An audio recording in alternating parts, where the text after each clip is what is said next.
Halo teman-teman, selamat datang di channel Bonti Media. Pada video kali ini, kita akan membahas dua hal penting yang sangat dibutuhkan dalam dunia desain komunikasi visual dan grafika, yaitu pola pikir kreatif dan berpikir kritis. Dua hal ini bukan hanya sekadar teori, tapi juga alat yang bisa kita gunakan untuk menghasilkan karya-karya yang luar biasa di industri kreatif. Yuk, kita mulai. Pertama-tama, apa sih pola pikir kreatif itu?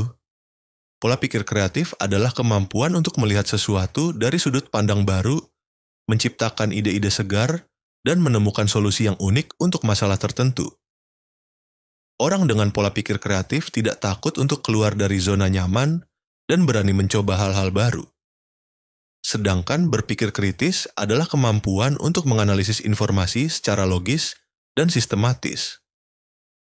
Ini artinya kita tidak hanya menerima sesuatu begitu saja, tapi juga mempertanyakan, menggali lebih dalam, dan membuat keputusan berdasarkan fakta serta data yang ada.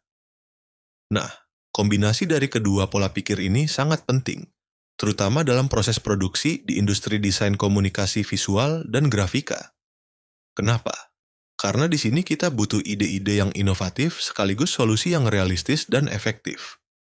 Di industri desain komunikasi visual dan grafika, pola pikir kreatif dan berpikir kritis sangat dibutuhkan dalam setiap tahap proses produksi.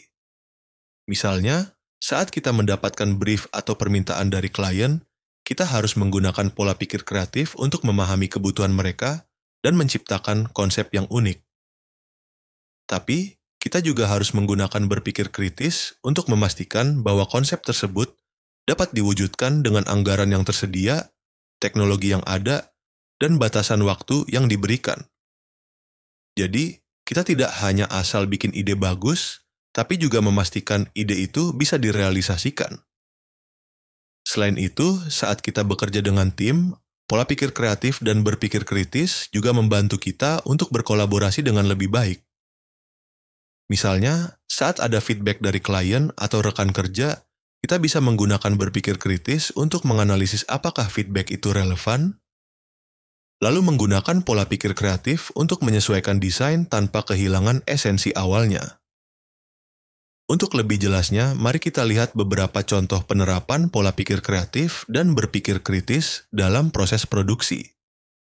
Contoh pertama adalah poster kampanye lingkungan. Desainer menggunakan pola pikir kreatif untuk menciptakan visual yang unik, yaitu daun hijau yang membentuk gambar bumi. Di sisi lain, mereka juga menggunakan berpikir kritis untuk memastikan pesan utamanya mudah dipahami oleh audiens, tanpa terlalu banyak teks yang membingungkan. Contoh kedua adalah logo perusahaan startup teknologi. Desainer menggunakan pola pikir kreatif untuk membuat logo yang modern dan minimalis, tetapi tetap memiliki makna yang kuat. Mereka juga menggunakan berpikir kritis untuk memastikan logo tersebut bisa digunakan di berbagai media, seperti website, kartu nama, bahkan merchandise. Contoh ketiga adalah video animasi pendek untuk promosi produk. Di sini, pola pikir kreatif digunakan untuk merancang cerita yang menarik dan visual yang menawan. Sementara itu, berpikir kritis digunakan untuk memastikan durasi video tidak terlalu panjang sehingga tetap menarik perhatian audiens.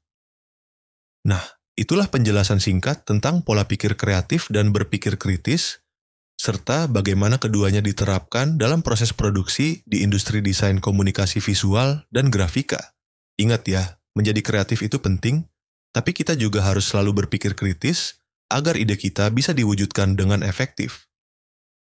Jika kalian suka video ini, jangan lupa like, komen bila ada hal-hal yang kurang dipahami dalam video ini, dan subscribe channel ini. Sampai jumpa di video berikutnya.